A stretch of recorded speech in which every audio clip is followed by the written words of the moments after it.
Bonjour, je m'appelle Moumouni Kinda, je suis médecin et économiste de la santé et je suis humanitaire. Ça fait une quinzaine d'années que je travaille dans l'humanitaire, médical, je précise parce que c'est assez important.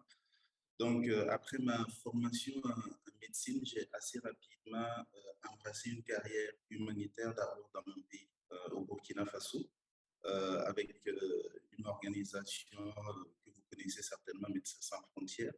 Et ensuite, je suis sorti de mon pays et j'ai fait plusieurs pays, principalement en Afrique centrale et en Afrique de l'Ouest, au Mali, au Tchad, en RDC.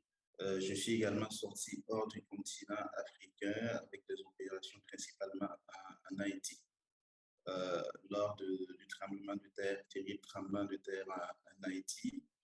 Et ensuite, en 2012, j'ai décidé de changer d'organisation pour un certain nombre de raisons assez personnelles, mais qui également, je pense, s'allient un tout petit peu avec ma vision de l'humanitaire, parce que j'avais besoin, on va dire, d'un certain nombre de changements. Donc, j'ai rejoint une organisation qui s'appelle Alima, donc qui est une organisation qui se veut un peu plus de proximité, on va dire.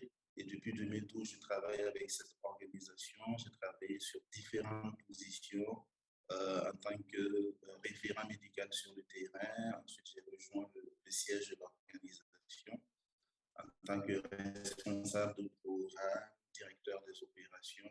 Et aujourd'hui, je suis le directeur général d'Alima.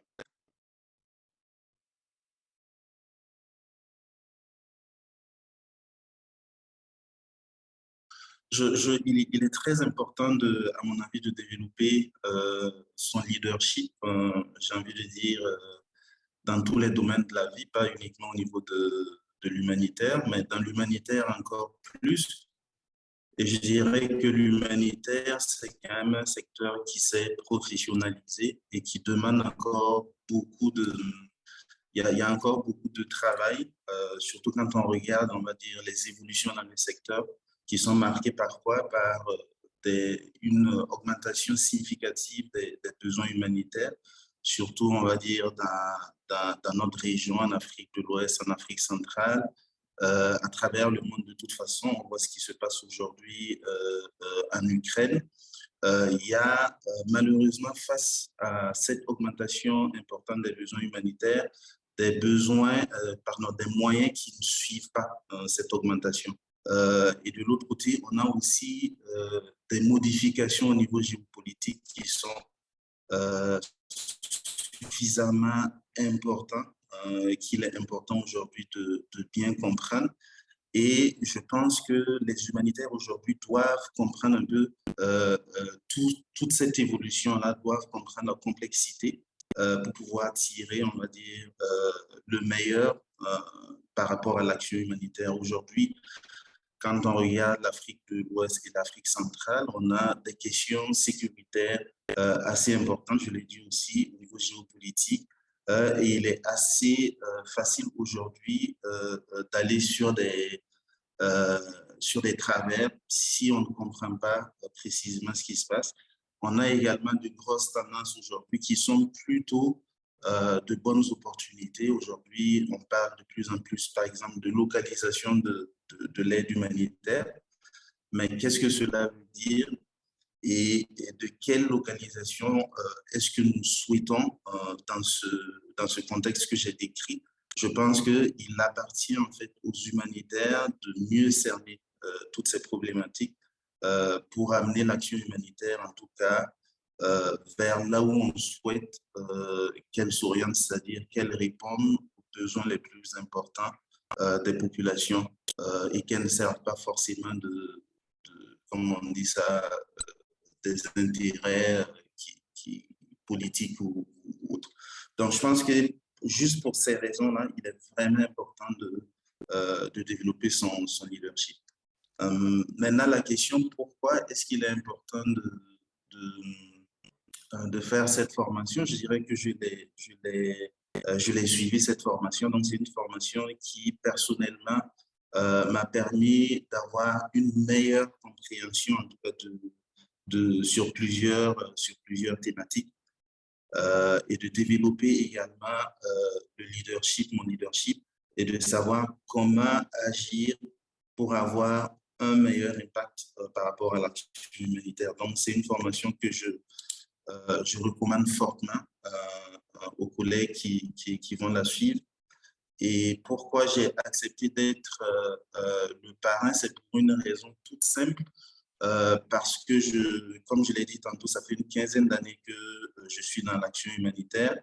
Et aujourd'hui, après avoir suivi cette formation qui m'a été très utile, je suis à une phase de ma carrière où j'occupe quand même de hautes responsabilités au sein de cette organisation qui s'appelle Alima, où j'interagis, on va dire, avec plusieurs acteurs au niveau du monde humanitaire et où j'exerce, c'est-à-dire je continue d'exercer en tout cas une fonction de leader aussi bien au sein de mon organisation que au niveau de cette plateforme des différents acteurs. Donc, j'ai une expérience passée que je peux partager évidemment avec ceux qui vont suivre la formation, mais aussi je dirais que je continue euh, d'expérimenter ce leadership-là sur les questions très importantes que j'ai évoquées tout à l'heure.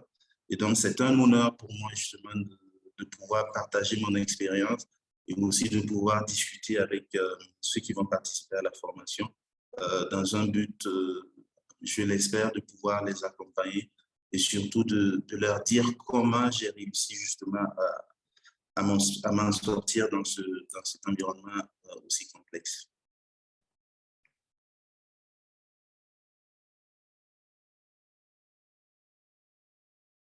Les principes humanitaires sont principalement la base sur laquelle en fait on saurait dérouler l'action humanitaire. Donc, je pense que ce sont des principes qui vont toujours être d'actualité et il est vraiment utile de pouvoir les respecter de manière impérative.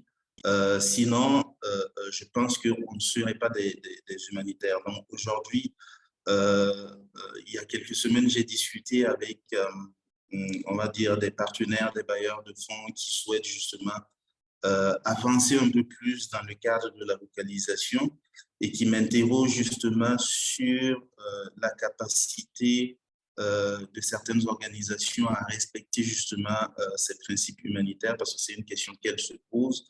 Euh, c'est une question qui est légitime.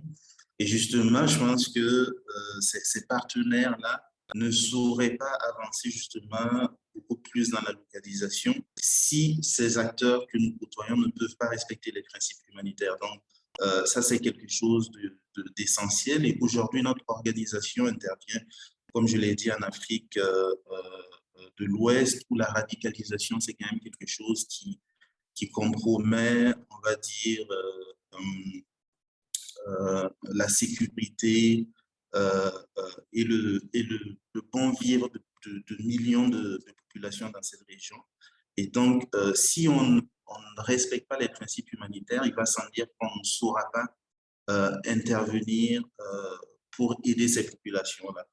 Donc, on doit pouvoir aider toutes les populations concernées. On doit pouvoir garder cette neutralité, cette impartialité, qui sont les garants justement de notre identité d'humanitaire. Comme je l'ai dit, sans quoi nous ne saurions pas développer, nous ne saurions pas mettre en œuvre l'action humanitaire.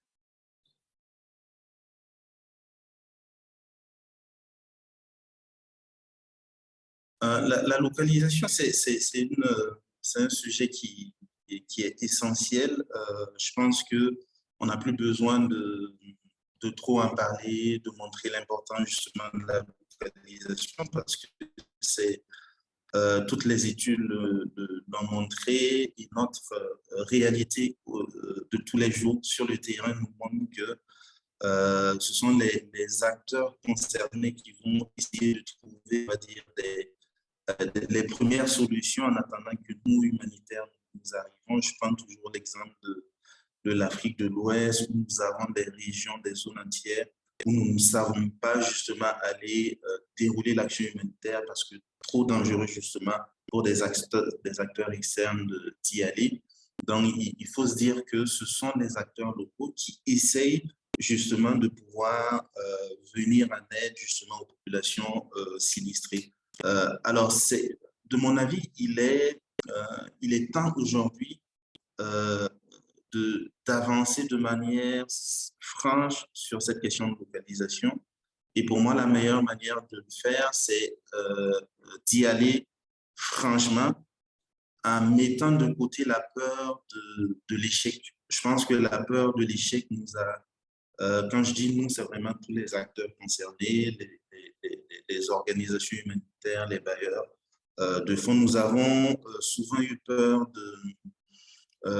des questions qui, à mon avis, ne sont pas les plus importantes, enfin, qui ne doivent pas nous empêcher d'agir, notamment la question de la bonne utilisation des ressources. Pourquoi je dis ça? Parce que je pense que c'est plutôt des questions techniques qu'on saurait régler tout en avançant sur cette question de localisation. Donc, il faut y aller, faut mettre des moyens conséquents justement par rapport à cette localisation. Il faut également savoir définir qu'est-ce que chaque organisation imagine comme localisation parce qu'on a des approches qui sont assez différentes. Mais il faut y aller, il faut expérimenter plusieurs approches et il faut donner les moyens aux locaux, donc les populations elles-mêmes, les organisations humanitaires locales de pouvoir avancer dans la localisation. Mais je dirais que localisation ne veut pas dire avancer sans les organisations internationales. Non. Je pense qu'il y a aussi une manière pour les organisations internationales d'être beaucoup plus représentatives dans les milieux dans lesquels elles travaillent. Je pense que cela participe aussi à la localisation.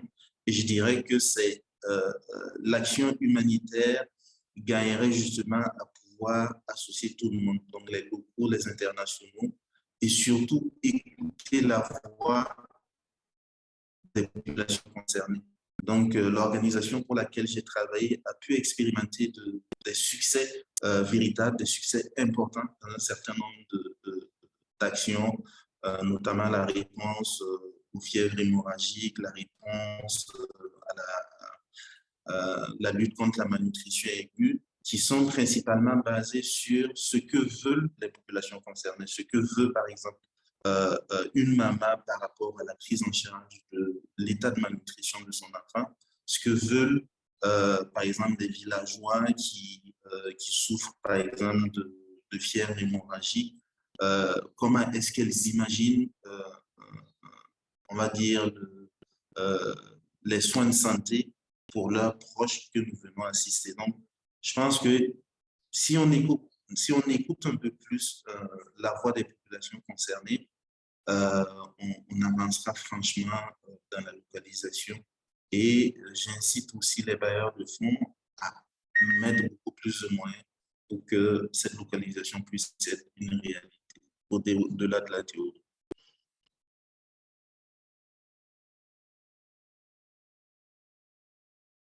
Alors, aux collègues humanitaires qui vont commencer le cursus, je les exhorte vraiment à entamer cette formation avec la plus grande ouverture d'esprit possible. Évidemment, ce sont des sujets sur lesquels vous avez déjà entendu parler, mais je vous avoue que si vous restez concentré sur cette formation, vous allez pouvoir apprendre pas mal de choses, hein, surtout en interagissant avec les personnes qui vont dérouler les cours et également en interagissant avec vos collègues. Vous apprendrez au minimum comment ça se passe chez les autres collègues, parce qu'on n'a pas tous la même approche et cela permet justement de pouvoir briser un certain nombre de barrières parce que assez souvent, on est plusieurs organisations humanitaires et assez souvent, on trouve un peu curieuse, on va dire, l'approche du voisin humanitaire d'à côté parce qu'il n'a pas forcément enfin, la même compréhension des choses. Donc, je vous exhorte à vous concentrer là-dessus. Je vous exhorte à traiter les différents sujets avec le plus de sérieux. Et surtout, je vous exhorte à venir avec un cœur ouvert et à partager le maximum de choses que vous avez, parce que si vous ne partagez pas ce que vous avez, enfin, vous n'allez pas apprendre suffisamment. Donc, c'est ce que je peux vous conseiller pour avoir suivi ce cours-là. Et je suis certain que c'est un cours qui va vous apporter beaucoup.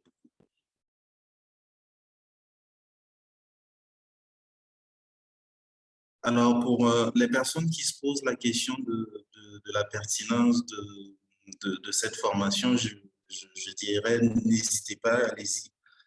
Il y a énormément de choses à apprendre, énormément de choses à organiser, on va dire, dans notre tête, parce que assez souvent, on apprend sur le tas au niveau de l'humanitaire.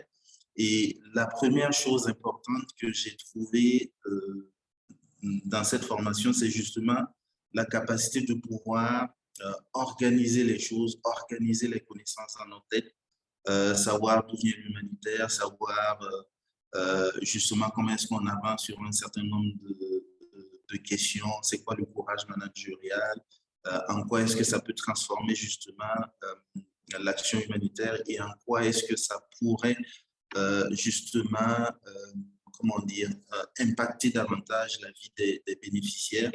Donc, je vous exhorte à vous inscrire. Ne vous attendez peut-être pas à des cours académiques et tout, parce que je pense que ce n'est pas le bon format pour nous. Je trouve que les formateurs ont trouvé un format qui s'adapte à nous en tant que professionnels, qui est principalement basé sur des échanges constructifs entre justement des personnes qui viennent donner, partager leur expérience et nous. Et ça nous permet justement de pouvoir sortir, extérioriser, on va dire, certaines choses qui ne sont pas très conscientes dans nos têtes. Et comme je l'ai dit, ça permet de fixer et de formaliser, on va dire, un certain nombre de choses. Et ça nous permet de pouvoir mieux nous projeter, on va dire, à l'avenir. Donc, je vous encourage à participer, à vous inscrire à cette formation.